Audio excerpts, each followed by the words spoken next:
বাংলাদেশের দিকে একটু লক্ষ্য করে দেখেন। এই বাংলাদেশে একদিকে আছে সেনাবাহিনী, আরেক দিকে আছে র্যাব, আরেক দিকে আছে বিজেপি, আরেক দিক চেয়ারম্যান মেম্বার এবং তার নেতা নেতৃবৃন্দ সব আছে।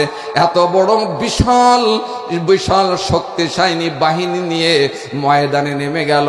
আর বাংলাদেশের ছাত্র আন্দোলনে, বৈষম্য আন্দোলনের, আমার দেশের প্রাণ প্রিয়, আমার হৃদয়ের স্পন্দন আবু সাইদের নেতৃত্বে যখন আমার ভাইরা এই আন্দোলনটা বেগবান হয়ে গেল, বেগবান হওয়ার সঙ্গে সঙ্গে এই ছোট ছোট বাচ্চার হাতে পরাজিত হলেন বাংলাদেশের বিরাট শক্তি। আমি বলেছি না, ওয়াজ এখান থেকে হবে, বাংলাদেশে শেষ হবে, ঠিক কিনা বলেন? আমার জোরে জোরে কারণ আমার ভাই, ঠিক কিনা?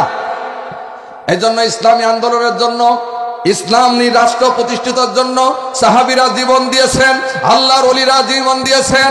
আমরা বাংলাদেশে জীবন দিতে রাজি আছি। বাংলাদেশে একটা সাগর পাড়ি, এক সাগর রক্তের বিনিময়ে 1971 সালে আর এবং 2024 সালে 5ই আগস্টে রক্তের বিনিময়ে বাংলাদেশের আমরা পেয়েছি নতুন একটি পতাকা পেয়েছি।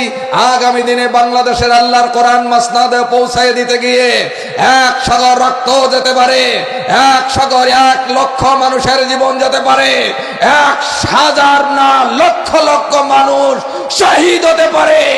মাথায় কাপড়ের কাপড় বেড়ে আগামী দিনের বাংলাদেশের সংসদে আল্লাহর আইন প্রতিষ্ঠার জন্য কারা কারা ময়দানে ঐক্যবদ্ধ হয়ে যাবার রাজি আছেন? মনিরামপুরের ভাইরা আল্লাহর খুশি করার জন্য 2 হাত উঠে দেখান।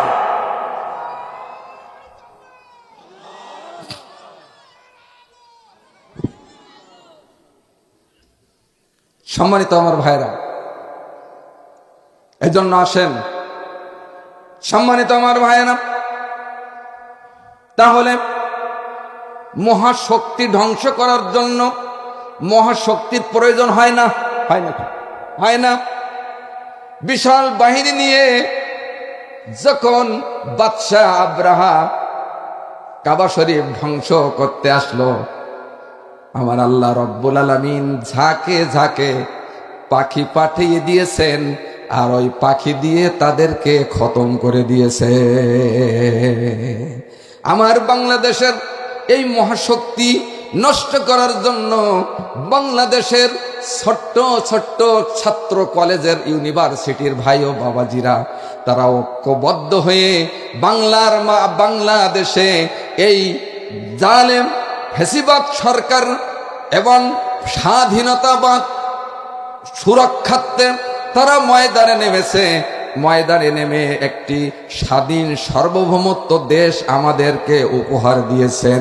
আমরা প্রাণ করে তাদের জন্য দোয়া করি, আল্লাহ রব্বুল আলামিন ওই সব শহীদদেরকে আল্লাহ তুমি জান্নাতের উচ্চ মাকাম দান করে দাও।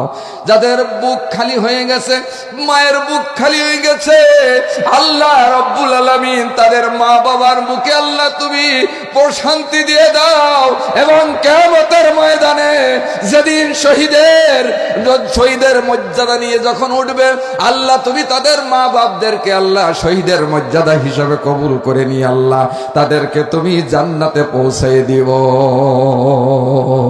তোমার করুণায় ওগো প্রভু দয়াময়, এ ধরা ধামে পেয়েছি যে প্রাণ,